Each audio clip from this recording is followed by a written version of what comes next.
Hello बच्चों, तो आज हम बात करेंगे हाइड्रोकार्बन की सेकेंड डीपीपी। आज का टॉपिक है हमारा एल्कीन। तो चलिए स्टार्ट करते हैं, एक एक क्वेश्चन को देखना स्टार्ट करते हैं।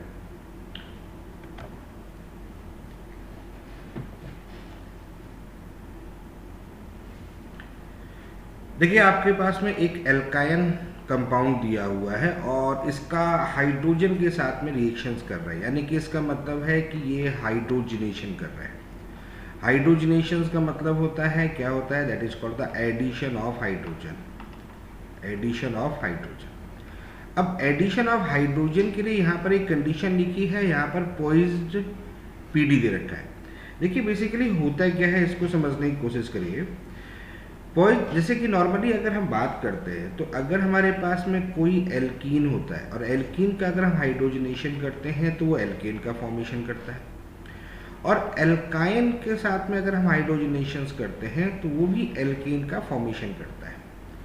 यानी कि यहाँ पर जो हाइड्रोजन होता है बेसिकली वो एक्सेस फॉर्म में प्रेजेंट होता है। लेकिन अगर हम मान लेते हैं केवल एक ही बार में एडिशन, यहाँ देखिएगा अगर एक्सेस कर रहे हैं तो यहाँ पर 2 टाइम्स एडिशन करना पड़ेगा, 2 टाइम्स एडिशन।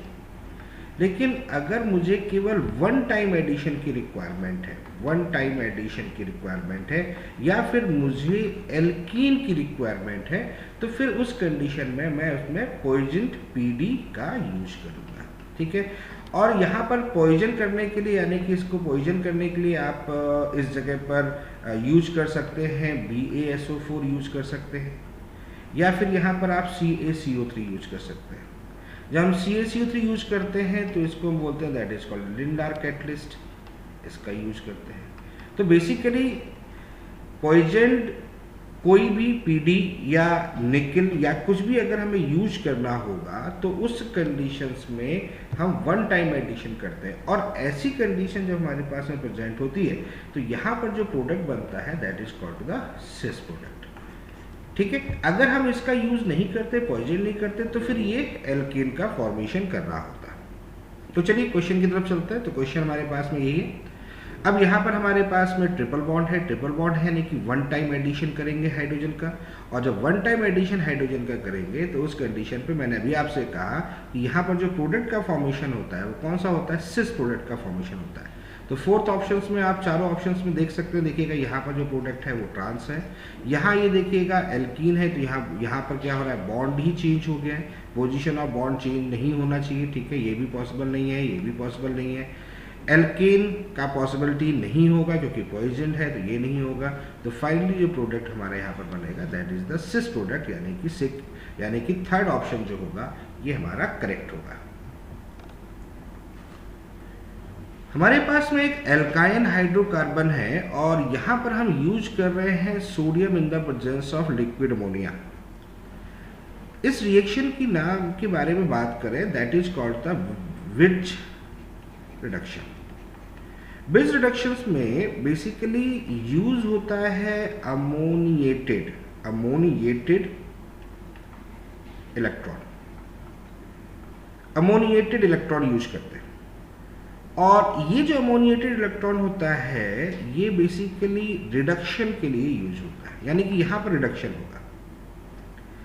अब यहाँ पर रिडक्शन हो रहा है तो बेसिकली यहाँ पर है क्या, उसको समझने की कोशिश करिए। देखिए यही चीज़ अगर हमने पीडी या इन द प्रेजेंस ऑफ निकल करते हैं तो उस कंडीशन पे यहाँ पर जो प्रोडक्ट बनता है वो सिस बनता है। लेकिन जब हम लोग बात करते हैं sodium in the presence of liquid ammonia, तो यहाँ पर जो प्रोडक्ट का फॉर्मेशन होता है वो हमारा ट्रांस प्रोडक्ट होता है।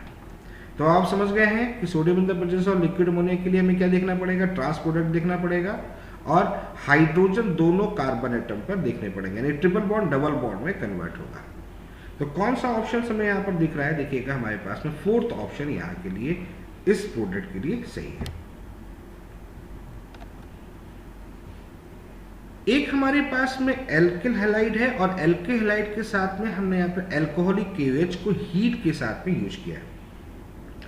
एल्कोहलिक KOH का मतलब होता है कि एल्कोहल प्लस KOH, और एल्कोहल प्लस KOH का मतलब होता है कि यहाँ पर RO- का फॉर्मेशन, और RO- जो होता है वो हमारा एक स्ट्रॉन्ग बेस की तरह एक्ट करता है।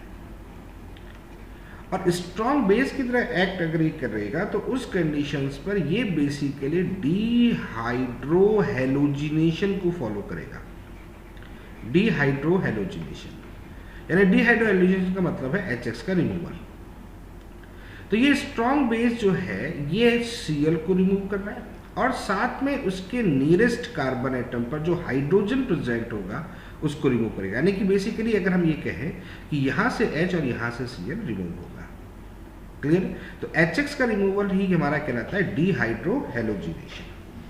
तो इस केस में अगर हम प्रोडक्ट की बात करें तो हमारा कौन सा प्रोडक्ट बनेगा? देखिएगा सेकेंड ऑप्शन बनेगा, क्योंकि अगर ये रिमूव करेंगे तो एक पाई बॉन्ड का फॉर्मेशन होगा। तो पाई बॉन्ड का फॉर्मेशन देखिए, यहाँ पर पाई बॉन्ड का फॉर्मेशन दिख रहा है आपको, इसका मतलब यहाँ पर इसका ऑप्शन सेकेंड करेक्ट होगा। अब हमारे पास में एल्किल हैलाइड है। एल्किल हैलाइड के साथ में हमने एल्कोहलिक KOH यूज किया। एल्कोहलिक KOH का मतलब होता है कि एल्कोहल के साथ KOH, और एल्कोहल के साथ KOH का मतलब होता है फॉर्मेशन ऑफ स्ट्रॉन्गेस्ट बेस, यानी कि ये स्ट्रॉन्ग बेस की तरह वर्क करेगा as a nucleophile, as a strong base. और जब ये प्रिपरेशन होती है यानी कि ये फॉर्मेशन होता है तो उस कंडीशन पर ये रिएक्शन जो शो करता है वो करता है डीहाइड्रोहेलोजिनेशन। डीहाइड्रोहेलोजिनेशन का मतलब होता है रिमूवल ऑफ HX। तो यहां से आपका Cl रिमूव हो जाएगा। Cl रिमूव होगा तो यहां पर आप देखिएगा इस कंडीशंस पर एक कार्बोकैटायन का फॉर्मेशन होगा, क्योंकि ये मैकेनिज्म शो करेगा, वो इवन मैकेनिज्म शो करेगा। अब यहाँ पर जैसे ही इंटरमीडिएट कार्बोकैटायन का फॉर्मेशन होगा उस कंडीशन पे रीअरेंजमेंट पॉसिबल होगा, और रीअरेंजमेंट पॉसिबल होगा तो रीअरेंजमेंट जब हम यहाँ पर पॉसिबिलिटी करेंगे तो उस कंडीशंस पे ये हाइड्रोजन यहाँ से शिफ्ट हो जाएगा, हाइड्राइड शिफ्टिंग होगी, पॉजिटिव चार्ज यहाँ आ जाएगा। और पॉजिटिव चार्ज जब यहाँ पर आ जाएगा तो उस कंडीशन में यहाँ पर अगर हम बात करें, इस जगह को अगर हम देखें तो यहाँ पर H है आपके पास में, ठीक है, ये H यहाँ से यहाँ आ जाएगा। देखिए Cl निकल चुका है, और जब ये कंडीशन पॉजिटिव चार्ज यहाँ से यहाँ जाएगा तो देन इस कंडीशन पे यहाँ पर क्या बनेगा? CH3। ये बात समझ में आ गई है? क्लियर हो गया?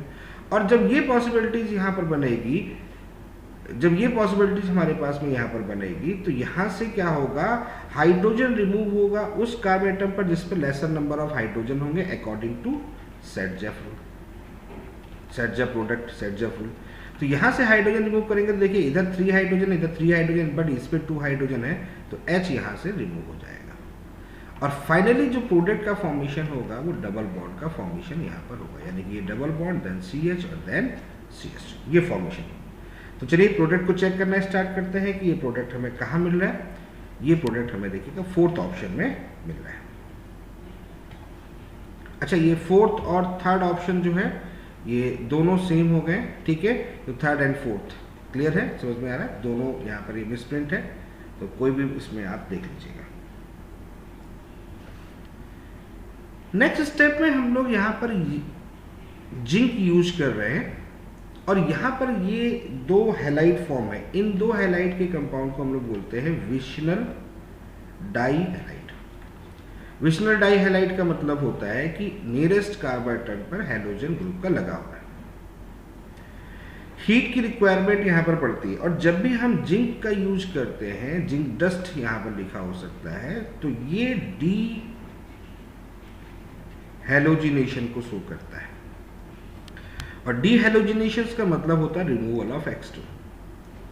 तो यहाँ से रिमूवल ऑफ X2 करेंगे, यानी कि दोनों Br को यहाँ से निकाल लेंगे तो डी ब्रोमिनेशन हो जाएगा, और ऐसी कंडीशंस पर यहाँ पर जो प्रोडक्ट का फॉर्मेशन होगा CH3CH डबल बॉन्ड CH2, ये फाइनली प्रोडक्ट यहाँ पर फॉर्मेशन होगा, यानी कि सेकेंड ऑप्शन यहाँ पर करेक्ट है।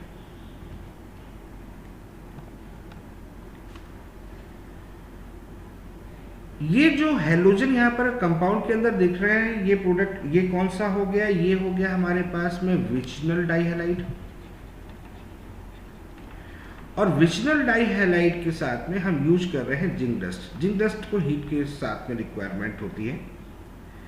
जिंक का वर्क क्या होता है? जिंक हमेशा क्या करता है? डीहैलोजिनेशन शो करता है, और डीहैलोजिनेशन का मतलब होता है रिमूवल ऑफ X2। तो नियरेस्ट हेलोजन है, ये तो है ही विचनल डाइहैलाइड में, तो एक Cl यहाँ से और एक Cl यहाँ से, ये दोनों यहाँ से रिमूव होंगे और एक डबल बॉन्ड का फॉर्मेशन यहाँ करेंगे। तो ऐसी कंडीशन यहाँ पर जब बनेगी, डबल बॉन्ड का फॉर्मेशन करेंगे, तो किस प्रोडक्ट की तरफ हम बात करेंगे, तो प्रोडक्ट कौन सा हमको दिख रहा है, दैट्स मीन सेकंड ऑप्शन हमको करेक्ट दिख रहा है।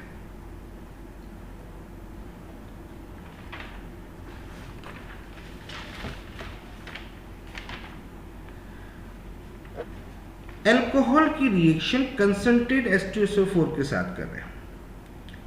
कंसंट्रेट H2SO4 बेसिकली डिहाइड्रेशन के लिए यूज करते हैं, यानी अल्कोहल में जब भी हम कंसंट्रेट H2SO4 करेंगे तो डिहाइड्रेशन करता है। आप कंसंट्रेट H2SO4 की जगह पर कहीं पर H3PO4 भी देख सकते हैं। दूसरी बात है, यहाँ पर जो प्रोसेस होता है, यहाँ पर जो एलिमिनेशन होता है, that is called the even elimination. और इवन एलिमिनेशन वहाँ पर बेटर होता है जहाँ पर स्टेबल इंटरमीडिएट कार्बोकैटायन का फॉर्मेशन होता है, और स्टेबल इंटरमीडिएट कार्बोकैटायन अगर होगा तो यहाँ पर रीअरेंजमेंट भी पॉसिबल होगा। क्लियर है? तो यहाँ पर अगर हम देखें तो यहाँ से आप OH को रिमूव करेंगे, OH को रिमूव करेंगे तो इस कार्ब एटम पर एक कार्बोकैटायन का फॉर्मेशन होगा।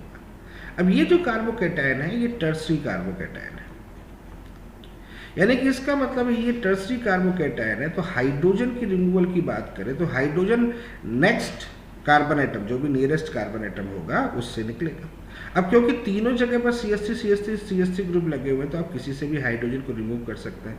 आप यहाँ से भी कर सकते हैं, यहाँ से भी कर सकते हैं, यहाँ से भी कर सकते हैं। तो यहाँ से जब रिमूव करेगा तो यहाँ पर अपने आप ही ऑब्वियसली डबल बॉन्ड का फॉर्मेशन होगा। तो प्रोडक्ट की अगर बात करें तो यहाँ पर CH3 देन यहाँ पर जो प्रोडक्ट का फॉर्मेशन होगा दैट इज द CH2। तो फाइनल अगर हम प्रोडक्ट देखें, यहाँ पर रीअरेंजमेंट की रिक्वायरमेंट नहीं होगी। अच्छा, यहाँ पर जो स्टेबिलिटी आ रही है वो स्टेबिलिटी आ रही है due to the hyperconjugation. Hyperconjugation का कॉन्सेप्ट आप यहाँ पर लगा सकते हैं। तो हाइपर कॉन्जुगेशन के कारण से यहाँ पर स्टेबिलिटी भी आ रही है, और सबसे ज़्यादा ही होगा, इसके अलावा कोई दूसरा फॉर्मेट नहीं है।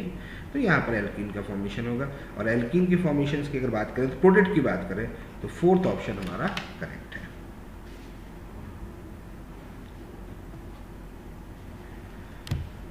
आपके सामने एक अल्कोहल दिया हुआ है और अल्कोहल के साथ में कंसंट्रेट H2SO4 का यूज करते हैं। कंसंट्रेट H2SO4 बेसिकली डिहाइड्रेशन के लिए यूज किया जाता है, डिहाइड्रेशन।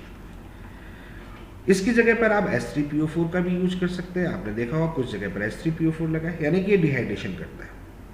दूसरी बात है, यहाँ पर जो इसका डिहाइड्रेशन होता है वो इवन प्रोसेस के थ्रू होता है, यानी एलिमिनेशन प्रोसेस की बात करें यूनिमॉलिक्यूलर एलिमिनेशन होता है।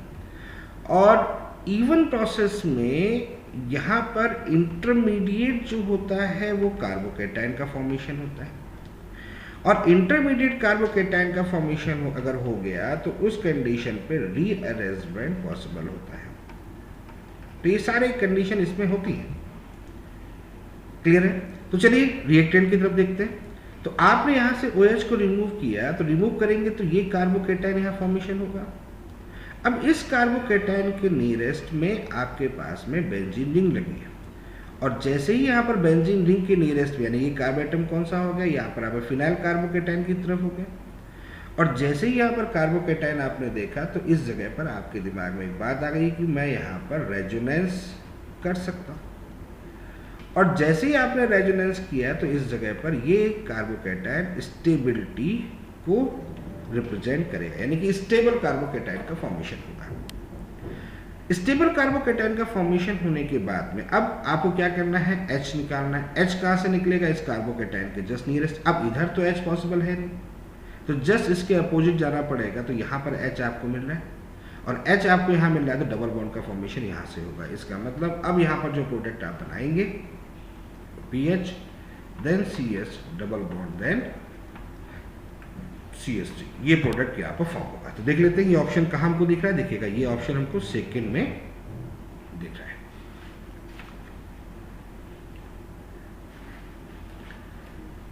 एल्कीन के साथ में आप ब्रोमीन की रिएक्शन कर रहे हैं, और ब्रोमीन के साथ में CCl4 that is the non polar solvent ले रहे हैं।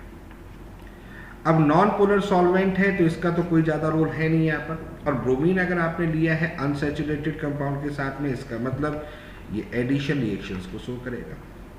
इसको हम ऐसे भी कह सकते हैं, that is the halogenation process. अब हैलोजिनेशन प्रोसेस कैसे होता है? हैलोजिनेशन प्रोसेस में इलेक्ट्रोफिलिक एडिशन रिएक्शंस होती है। अब यहाँ पर इलेक्ट्रोफिलिक जो एडिशन रिएक्शन होगी वो बेसिकली कैसे होगा? देखिएगा, ये डबल बॉन्ड जो भी होता है ये डाइपोलर होता है। डाइपोलर होगा तो इस पर नेगेटिव और इस पर पॉजिटिव चार्ज होगा। ब्रोमीन के कांटेक्ट में आएगा, Br सिंगल बॉन्ड Br है तो डाइपोलर के कारण से इसका भी बिहेवियर डाइपोलरिटी की डिपेंड करेगा। और जब डाइपोलरिटी शो करेगा तो उस कंडीशंस पर ये जो Br है, यानी कि ये जो Br है, ये Br इलेक्ट्रोफिलिक एडिशन कर रहा हो तो ये इस पर अटैक करेगा और ये बॉन्ड यहाँ से ब्रेक हो जाएगा। ठीक है, देन यहाँ पर अगर हम कंडीशंस करें तो यहाँ पर आपके सामने कुछ ये सिचुएशन आएगी कि इस कार्बन एटम पर पॉजिटिव चार्ज, देन यहाँ पर आपके पास में CS2 देन Br होगा। अब आगे की बात सुनिए। देखिए Br पर क्या होगा, 3 लोन पेयर प्रेजेंट होंगे, फ्री फॉर्म पे 3 लोन पेयर प्रेजेंट है। और ये जो कार्बन एटम है ये इलेक्ट्रॉन डेफिशिएंट है, तो कहीं ना कहीं पर इसके इलेक्ट्रॉन डेफिशिएंसी के कारण से ये जो Br है वो अपने लोन पेयर ऑफ इलेक्ट्रॉन को इस कार्बन एटम को डोनेट करेगा। और जब ये प्रोसेस हो रहा होगा तो उस प्रोसेस में यहाँ पर एक साइक्लिक स्ट्रक्चर का फॉर्मेशन होगा। अब इस साइक्लिक स्ट्रक्चर की बात करें तो यहाँ पर 2 चीज़ों को समझने की कोशिश करें। एक तो यहाँ पर कार्बोकैटायन का फॉर्मेशन हो गया और एक यहाँ पर साइक्लिक का फॉर्मेशन हो गया, यानी कि इस पर पॉजिटिव चार्ज आ जाएगा, साइक्लिक फॉर्मेशन। इस साइक्लिक फॉर्मेशंस में अगर हम देखें, इस Br पर देखें तो ये 8 इलेक्ट्रॉन को शो कर रहा है, इसका मतलब ये ऑक्टेट को शो कर रहा है। और जब ऑक्टेट को ये शो करेगा तो ये जो होगा मोर स्टेबल होगा। क्लियर है? ये इसके कंपैरिजन में अगर हम देखें तो ये कैसा होगा, लेस स्टेबल होगा। और जब ये मोर स्टेबल होगा तो उस कंडीशन में ये प्रोडक्ट की तरफ जाएगा, यानी अब जो अगला Br माइनस की जो अटैकिंग होगी वो Br की माइनस की अटैकिंग जो होगी वो इस कार्बन एटम पर एंटी साइड से होगी। क्यों होगी एंटी साइड से? क्योंकि इधर क्या है, स्टेरिक इंट्रेंस है, इस साइड से अटैकिंग हो नहीं सकती। और जैसे ही Br माइनस इसके कांटेक्ट में आएगा, यानी इसको हम बोल सकते हैं एंटी साइड या एंटी एडिशन कह सकते हैं, तो उस कंडीशंस पे ये बॉन्ड ब्रेक हो जाएगा और Br यहाँ पर एज अ प्रोडक्ट की तरह फॉर्मेशन करेगा। तो फाइनली जो प्रोडक्ट यहाँ पर आएगा वो Br उस साइड में और एक Br हैलोजन इस साइड में आएगा। तो ये प्रोडक्ट आप देखिए कहाँ मिल रहा है आपको, हालांकि इसमें ऐसा कुछ अपोजिट साइड का नहीं दिया हुआ, लेकिन फाइनल प्रोडक्ट भी आपको समझ में आ गया और कॉन्सेप्ट भी समझ में आ गया। तो बेसिकली इसके लिए कौन सा ऑप्शन करेक्ट होगा? 3rd ऑप्शन करेक्ट होगा। एल्कीन की रिएक्शन Br2 से कर रहे हैं in the presence of CCl4, that is the non polar solvent. तो नॉन पोलर सॉल्वेंट है ये, क्लियर है? जबकि ये जो होता है ये डाइपोलर होता है।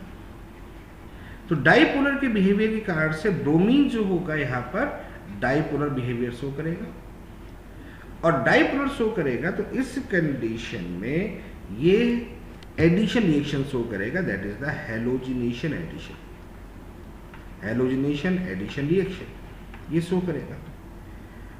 दूसरी बात है, हैलोजिनेशन एडिशन रिएक्शन जो होती है वो इलेक्ट्रोफिलिक एडिशन रिएक्शंस को शो करता है, और इलेक्ट्रोफिलिक एडिशन रिएक्शंस यहाँ पर होती है। तो इस कंडीशंस में स्टेबिलिटी फैक्टर बड़ा इंपॉर्टेंट होता है कि यहाँ पर स्टेबिलिटी फैक्टर्स कौन शो कर रहा है। आइए देखना स्टार्ट करते हैं। सबसे पहले ये डाइपोलर फॉर्म करेगा, तो डाइपोलर फॉर्म करेगा तो यहाँ पर क्या कंडीशन हो जाएगी आपके सामने, दैट्स मीन इस पर हो जाएगा आपके पास में नेगेटिव और एक पर हो जाएगा आपके पास में positive, negative then positive. Electrophile attack कर रहा है, Br प्लस इलेक्ट्रोफाइल अटैक करेगा, इस पर अटैक करेगा, और जब इस पर अटैक करेगा तो फाइनली ये बनेगा CH3 then carbocation then CH Br then PH। अब यहाँ पर देखिएगा ये स्टेबल कार्बोकैटायन का फॉर्मेशन हो रहा है, ठीक है। लेकिन अब आगे की बात समझिएगा, Br पे क्योंकि lone pair of electron present होते हैं, तो Br पर लोन पेयर ऑफ इलेक्ट्रॉन होते हैं और कार्बन पर पॉजिटिव चार्ज इलेक्ट्रॉन डेफिशिएंट है, तो ये Br अपने इलेक्ट्रॉन को इस कार्ब एटम के साथ में शेयरिंग करेगा। और जब ऐसा ये कर रहा होगा तो उस कंडीशन पे यहाँ पर एक साइक्लिक स्ट्रक्चर का फॉर्मेशन होगा, लाइक दिस। यहाँ से एक साइक्लिक स्ट्रक्चर का फॉर्मेशन होगा। जब इस साइक्लिक स्ट्रक्चर का फॉर्मेशन होगा तो उस कंडीशन पे आप देखिए Br जो है वो ऑक्टेट को कंप्लीट कर रहा है। इसका मतलब ये और भी ज़्यादा स्टेबल हो जाएगा, और भी ज़्यादा स्टेबल हो जाएगा। अब जैसे ही इसकी स्टेबिलिटी की बात करें, स्टेबिलिटी यहाँ पर बढ़ जाएगी तो रिएक्शंस की पॉसिबिलिटी बढ़ जाएगी, यानी कि और ज़्यादा ये स्टेबल हो जाएगा। ठीक है, तो जैसे ही यहाँ पर स्टेबल होगा तो नेचुरल सी बात है अब नेक्स्ट जो हमारे पास में Br की अटैकिंग थी वो इसके अपोजिट साइड से होगी, इसीलिए इसको बोलते हैं एंटी एडिशन। और Br यहाँ से अटैक करेगा तो कहाँ पर अटैक करेगा, नेचुरल सी बात है इस कार्ब एटम पे अटैक करेगा। तो फाइनली जो प्रोडक्ट यहाँ पर बनता है वो एंटी एडिशन का बनता है, यानी कि Br यहाँ है, देन C यहाँ पर Br है, then H and then PH। ये हमारा फाइनल प्रोडक्ट बनता है। तो चलिए इस प्रोडक्ट को देखना स्टार्ट करते हैं। प्रोडक्ट हमें कहाँ दिख रहा है, देखिए सब जगह ऐसी एक ही जैसा प्रोडक्ट दिख रहा है। तो लेकिन मैंने आपको बता दिया कि दोनों Br जो होने चाहिए वो अपोजिट डायरेक्शंस में होने चाहिए। तो सेकंड ऑप्शन हमारा करेक्ट है।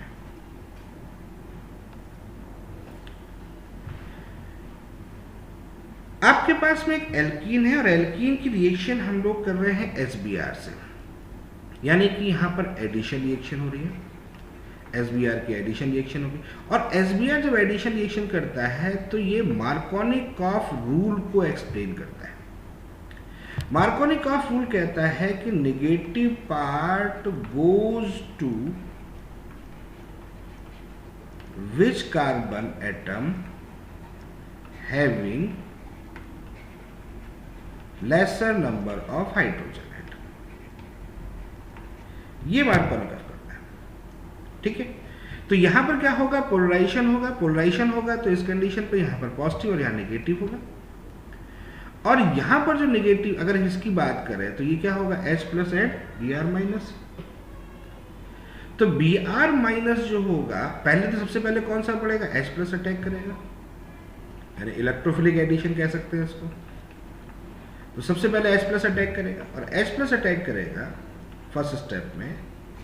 मैं फिर से बना देता हूँ, यहाँ पर नेगेटिव और यहाँ पॉजिटिव, H प्लस अटैक करता है। तो H प्लस अटैक करेगा तो इस कंडीशंस में आपके पास में यहाँ पर पॉजिटिव चार्ज जनरेट होगा। अब ये पॉजिटिव चार्ज जो है वो बेसिकली कैसा है, स्टेबल है, कार्बोकैटायन, स्टेबल कार्बोकैटायन का फॉर्मेशन कर रहा है, यानी टर्सरी कार्बोकैटायन का फॉर्मेशन कर रहा है। और अब यहाँ पर नेक्स्ट Br माइनस अटैक करेगा। ठीक है, तो ये जो Br माइनस है वो अटैक करेगा, कहाँ अटैक करेगा, इस पर अटैक करेगा। क्लियर, तो देन यहाँ पर जो फॉर्मेशन होगा वो फॉर्मेशन कौन सा होगा, इस प्रोडक्ट का फॉर्मेशन होगा। समझ में आ रही बात, क्लियर है। तो यहाँ पर ये प्रोडक्ट चेक कर लीजिए, तो कौन सा प्रोडक्ट हमारे पास में है, फर्स्ट ऑप्शन हमारा करेक्ट है। SBr की रिएक्शन हम एल्कीन में पेरोक्साइड की प्रेजेंस में कर रहे हैं, यानी पेरोक्साइड की प्रेजेंस में है। और पेरोक्साइड प्रेजेंस में हो रही है तो इसका मतलब फ्री रेडिकल मैकेनिज्म को शो कर रहा है।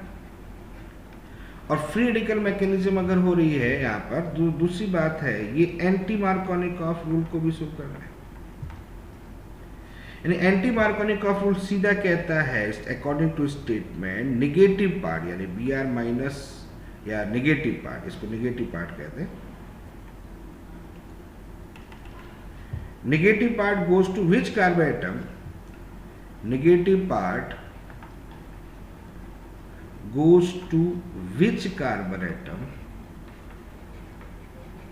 having greater number of hydrogen atom, number of hydrogen atom, that is the anti-Markovnikov rule।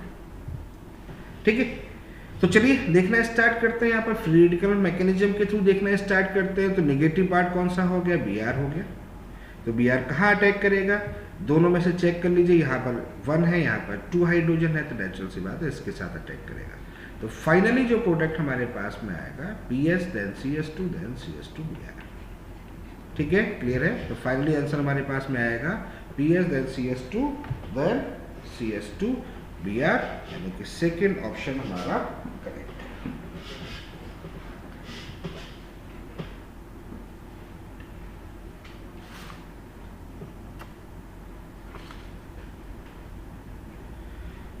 Alkene की रिएक्शन कंसंट्रेटेड H2SO4 के साथ कर रहे हैं। अब कंसंट्रेटेड H2SO4 यहां पर लिया हुआ है, तो ये कंसंट्रेटेड H2SO4 क्या करेगा, यहां पर एज एसिड की तरह बिहेव करेगा, और एसिड की तरह बिहेव करेगा तो H plus plus HSO4 minus यहां पर फॉर्मेशन होगा, और इसमें जब हम लोग वर्क करेंगे तो H प्लस इलेक्ट्रोफाइल की तरह वर्क करेगा, यानी कि इलेक्ट्रोफिलिक एडिशन रिएक्शंस को रिप्रेजेंट करेगा। अब जैसे कि आप जानते हो कि ये डाइपोलर होता है, डाइपोलर होगा तो इस पर आपके पास में पॉजिटिव एंड देन इस पर नेगेटिव चार्ज होगा। तो सबसे पहले H प्लस कहाँ अटैक करेगा, H प्लस इस कार्बन एटम पे अटैक करेगा, ठीक है। तो जब इस कार्बन एटम पे अटैक करेगा तो यहाँ पर जो पॉसिबिलिटी बनेगी वो बनेगी CH then positive then CS2 then CS3, और आफ्टर देन यहाँ पर HSO4 माइनस अटैक करेगा। तो HSO4 कहाँ अटैक करेगा, इस कार्बन एटम पे करेगा, स्टेबल कार्बोकेटाइन दिख रहा है आपको, तो CH HSO4 then CS2 then CS3। तो फाइनली जो प्रोडक्ट बनेगा हमारे सामने वो फाइनली प्रोडक्ट हमारा सेकेंड ऑप्शन करेक्ट है। एल्कीन की रिएक्शन वाटर से कर रहे हैं in the presence of acidic medium, that's mean process is known as the hydration process, addition of water. और एडिशन ऑफ वाटर यहां पर जब होगा तो ये एडिशन ऑफ वाटर होता है according to Markovnikov rule, according to Markovnikov rule, यानी कि यहां पर हम ये कह सकते हैं कि that is electrophilic addition reactions को ये रिप्रेजेंट करता है। तो इलेक्ट्रोफाइल यहाँ पर कौन हो गया, H प्लस इलेक्ट्रोफाइल होगा, तो H प्लस अटैक करेगा, H प्लस अटैक करेगा तो कहाँ करेगा, ये आपको समझ में आ रहा होगा, इस कंडीशन पे करेगा, ठीक है। तो यहाँ पर अगर हम जाएंगे तो CH then CH plus then CS2 then CS3, और अब वाटर आपके पास रिप्रेजेंटेटिव होता है, वाटर यहाँ पर कैसा वर्क करेगा, as an act as the nucleophile, तो न्यूक्लियोफाइल की तरह अटैक करेगा तो किस कार्बन एटम पे करेगा, इस कार्बन एटम पे करेगा। तो यहाँ पर जब इस कार्बन एटम पे अटैक करेगा तो इस टाइप से ये एक हाइड्रोनियम आयन का फॉर्मेशन करेगा, और आफ्टर देन हाइड्रोनियम आयन में ये H यहाँ से रिमूव हो जाएगा, देन PH देन CH, यहाँ पर आपके पास में OH देन CS2 CS3। तो फाइनली जो प्रोडक्ट यहाँ पर फॉर्मेशन होगा वो ये होगा। और इस ऑप्शंस को अगर हम देखें तो यहाँ पर जो हमारे पास करेक्ट ऑप्शंस आ रहा है दैट्स मीन थर्ड।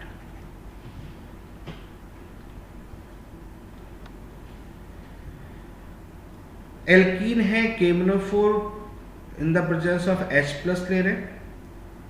KMnO4 के बारे में अगर हम बात करें तो एक बात पहले मैं आपको बता देता हूँ, फिर आगे अपन बात करेंगे। देखिए KMnO4 का हम दो मीडियम में वर्क कर सकते हैं, cold in the presence of water, ठीक है।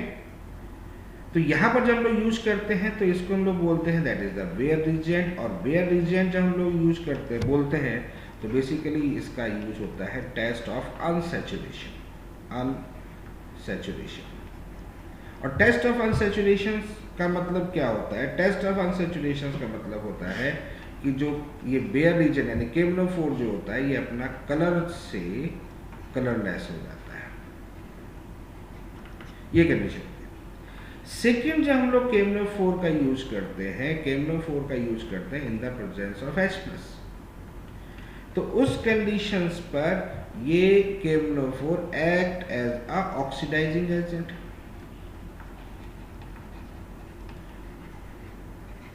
और ऑक्सीडाइजिंग एजेंट की तरह जब वर्क करता है तो उस कंडीशंस पर जो भी हमारे पास में बॉन्ड होता है उस बॉन्ड को ये ब्रेक कर देता है, और बॉन्ड को ब्रेक करने के बाद में दोनों कार्बन एटम का बेसिकली यहाँ पर ऑक्सीडेशन कर देता है। अब ऑक्सीडेशन की भी एक कंडीशन होती है, एक ऑक्सीडेशन की कंडीशन होती है कि अगर मान लेते हैं सपोजेड आपके पास में ऑक्सीडेशन कहीं पर हो रहा है और 2 हाइड्रोजन प्रेजेंट है टर्मिनल पर, तो उस कंडीशन पर CO2 और वाटर का फॉर्मेशन करेगा।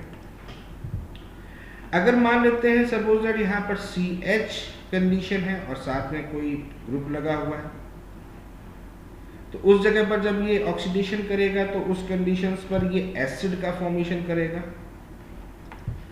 और तीसरी कंडीशन ये होती है कि अगर मान लेते हैं एक और एल्किल ग्रुप लगा दिया इसके साथ में, तो फिर यहाँ पर एक कीटोन का फॉर्मेशन करेगा। ये मैंने इसलिए बताया, थोड़ा सा आप रिवाइज भी करते रहे साथ में। अब आप देखिए आपके पास में क्या है, CH3 CH double bond CH then CH2 CH3, यानी कि इसका मतलब है इस टर्मिनल पर ऑक्सीडेशन और कंप्लीटली ऑक्सीडेशन होगा। स्ट्रॉन्ग होता है ये, स्ट्रॉन्ग ऑक्सीडाइजिंग एजेंट की तरह करता है। तो यहाँ पर ये सीधे सीधे एसिड में कन्वर्ट करेगा। तो number of carb atoms equal होंगे, मतलब इक्वल मतलब जितने कार्ब एटम है यहाँ पर उतने होंगे CH3 COH। और यहाँ पर अगर हम बात करें तो यहाँ पर भी होगा CH3 CH2 देन COOH। तो फाइनल प्रोडक्ट अगर हम देखें तो फाइनल प्रोडक्ट हमारा कौन सा दिख रहा है, थर्ड ऑप्शन दिख रहा है। तो ये बच्चों ये रही आज की DPP। चलिए फिर मुलाकात होगी नेक्स्ट DPP के साथ।